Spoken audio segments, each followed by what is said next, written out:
పులివెందుల ఈ పేరు వినగానే వైఎస్ రాజశేఖర రెడ్డి కుటుంబం గుర్తుకొస్తుంది. ఆ కుటుంబంతో పాటుగా ఇక్కడి రంగనాథస్వామి ఆలయం, పూల అంగళ్ళు కూడా అంతే ఫేమస్.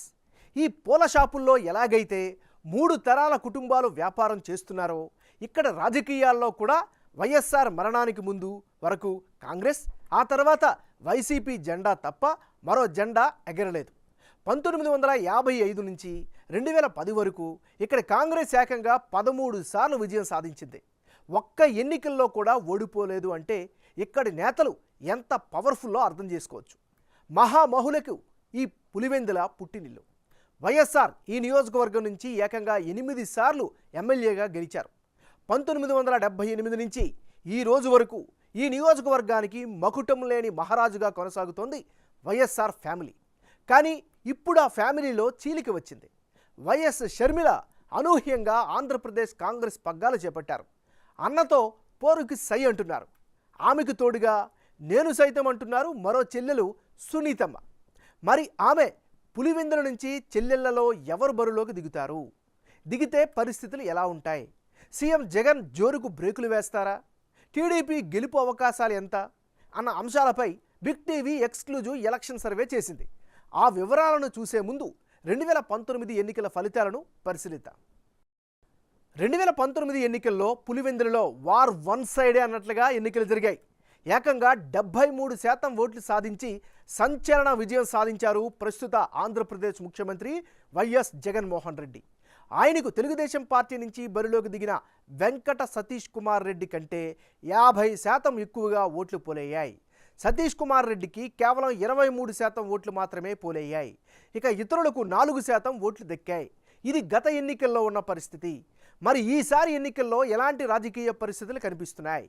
ఏ పార్టీ నుంచి ఎవరు బరిలోకి దిగితే గెలుపు అవకాశాలు ఎలా ఉండనున్నాయి అనే దానిపై బిగ్ టీవీ ఎలక్షన్ సర్వే చేసింది. ఆ వివరాలను ఇప్పుడు పరిశీలిద్దాం. ముందుగా పులివెందులలో ప్రస్తుత ఎమ్మెల్యే, ముఖ్యమంత్రిగా ఉన్న Jaganmohan Reddy plus and minus points ఏంటో పరిశీలిద్దాం. వైఎస్ జగన్మోహన్ రెడ్డికి పులివెందులలో ఉండేటటువంటి అనుకూలమైనటువంటి అంశాలు. ప్రస్తుతం ఆంధ్రప్రదేశ్ రాష్ట్ర ముఖ్యమంత్రిగా కొనసాగుతుండడం అతిపెద్ద ప్లస్. ఇక వైఎస్ఆర్ రాజకీయ చరిష్మా ఖచ్చితంగా కలిసొచ్చే ఫ్యాక్టర్. ఓటమి అన్నదే లేని నేతగా పేరు ఆ కుటుంబానికి అయితే కనిపిస్తోంది. నియోజకవర్గంలో చేపట్టినటువంటి అభివృద్ధి కార్యక్రమాలు ఆయనకి పెట్టని కోటలా కనిపిస్తున్నాయి. పూర్తి స్థాయిలో పార్టీకి సంబంధించినటువంటి కేడర్ అంతా 100కి 100% జగన్మోహన్ రెడ్డి కోసం పనిచేసే పరిస్థితి ఉంటుంది. ఇది వైఎస్ జగన్మోహన్ రెడ్డికి సంబంధించినటువంటి అనుకూలమైనటువంటి అంశాలు. మరి మైనస్ పాయింట్స్ ఏంటి? నియోజకవర్గానికి అప్పుడప్పుడు మాత్రమే రావడం వల్ల అది కాస్త మైనస్గా కనిపిస్తోంది.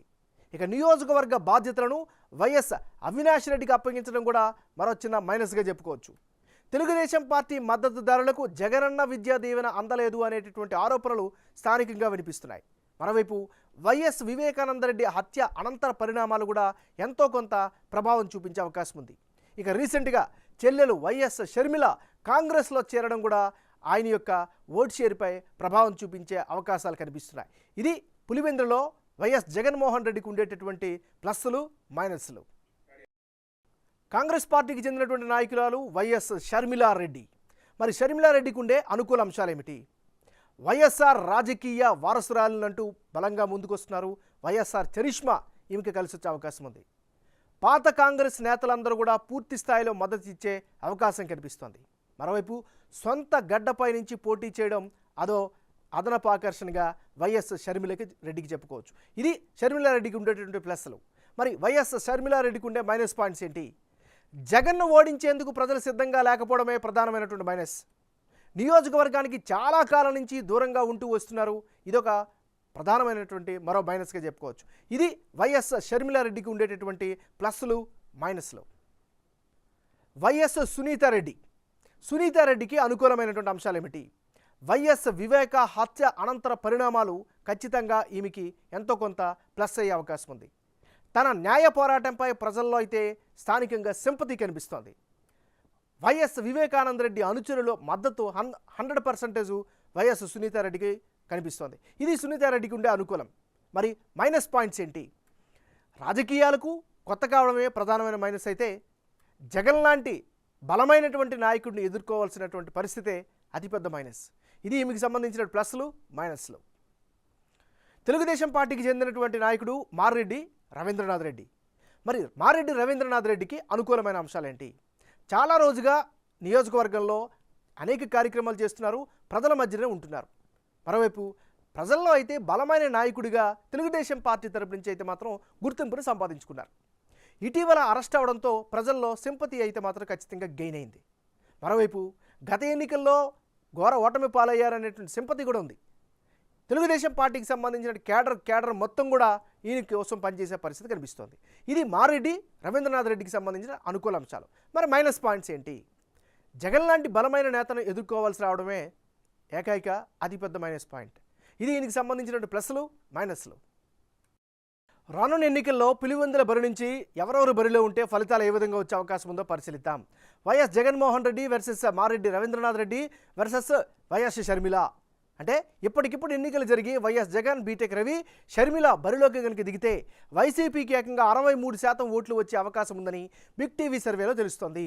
వైఎస్ కుటుంబానికి ఈ నియోజకవర్గంపై ఉన్న పట్టు, రెడ్డి సామాజిక వర్గ ఓటర్లు అధిక సంఖ్యలో ఉండడం, సంక్షేమ ఫలాల లబ్ధిదారులు ఆయనకు బలంగా మద్దతు తెలుపుతున్నారు. అంతేకాకుండా ఇక్కడ విపక్షం బలంగా లేకపోవడం జగన్మోహన్ రెడ్డికి కలిసి వచ్చే మరొక ప్రధానమైన అంశం. అయితే వైఎస్ కుటుంబ పాలనను వ్యతిరేకించేవారు టీడీపీ మద్దతుదారులు బీటెక్ రవిని బలపరుస్తున్నారు. ఆయనను టీడీపీ అధినేత చాలా కాలం ముందే పార్టీ అభ్యర్థిగా ప్రకటించడంతో ఆయన నియోజకవర్గంలో పార్టీ కార్యక్రమాలను ఉధృతంగా నిర్వహిస్తున్నారు.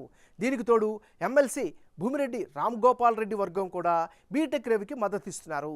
అంతేకాకుండా నియోజకవర్గంలో ఆశించినంత అభివృద్ధి జరగలేదని భావిస్తున్న వారు కూడా టీడీపీకి మద్దతు ఇచ్చే అవకాశం ఉంది. అయితే వీరంతా కలిసినా ఆయనకు 21% ఓట్లు పోలయ్యే అవకాశం ఉంది. ఇక పులివెందులలో ఉన్న ముఖ్య నేతలను సీఎం జగన్ పట్టించుకోకపోవడం లేదని భావిస్తున్న వారంతా ఇప్పుడు కాంగ్రెస్ వైపు చూస్తున్నారని బిగ్ టీవీ సర్వేలో తెలుస్తోంది.